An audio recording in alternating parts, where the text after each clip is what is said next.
ایک گاؤں میں رمضان کا آخری جمعہ تھا۔ لوگ عید کی تیاریوں میں مصروف تھے۔ ہر طرف خوشی کا ماحول تھا، مگر مسجد کے امام صاحب بار بار ایک ہی بات سمجھا رہے تھے کہ فطرہ اصل میں غلہ یعنی اناج کی صورت میں نکالنا افضل ہے۔ اسی گاؤں میں ایک نوجوان زید بھی رہتا تھا۔ وہ پڑھا لکھا تھا۔ اس نے سوچا، پیسے دینا زیادہ آسان ہے، میں فطرہ رقم میں ہی دے دیتا ہوں۔ وہ رقم لے کر ایک غریب آدمی کے پاس گیا اور بولا، یہ لو فطرہ۔ غریب نے پیسے تو لے لیے، مگر اس کی آنکھوں میں عجیب سی اداسی تھی۔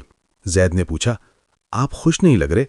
غریب آدمی نے آہستہ سے کہا، بیٹا، عید کے دن ہمیں کھانے کے لیے آٹا، چاول یا غلہ چاہیے ہوتا ہے۔ پیسے لے کر بازار جانا پڑتا ہے اور کبھی وقت بھی نہیں ملتا۔ اگر غلہ مل جائے تو فوراً گھر میں پک جاتا ہے۔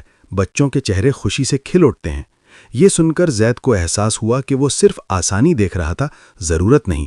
وہ فوراً بازار گیا، آٹا اور چاول خریدا اور دوبارہ اس غریب کے گھر پہنچا۔ جب اس نے غلہ دیا تو غریب کی آنکھوں میں خوشی کے آنسو آ گئے اور اس کے بچے خوشی سے بول اٹھے، اب عید پر کھانا پکے گا۔ زید کو اس دن سمجھ آیا کہ فطرہ کا اصل مقصد غریب کے گھر میں عید کی خوشی پہنچانا ہے، اور یہ خوشی غلہ دینے سے زیادہ مکمل ہوتی ہے۔ اسی دن سے زید نے عہد کیا کہ وہ ہمیشہ فطرہ غلہ کی صورت میں ادا کرے گا، تاکہ کسی کے گھر کا چولہا عید کے دن بجھنے نہ پائے۔ ایسی ہی ویڈیو دیکھنے کے لیے مدارس ہند ٹی وی کو سبسکرائب، لائک اور شیئر کرنا نہ بھولیں۔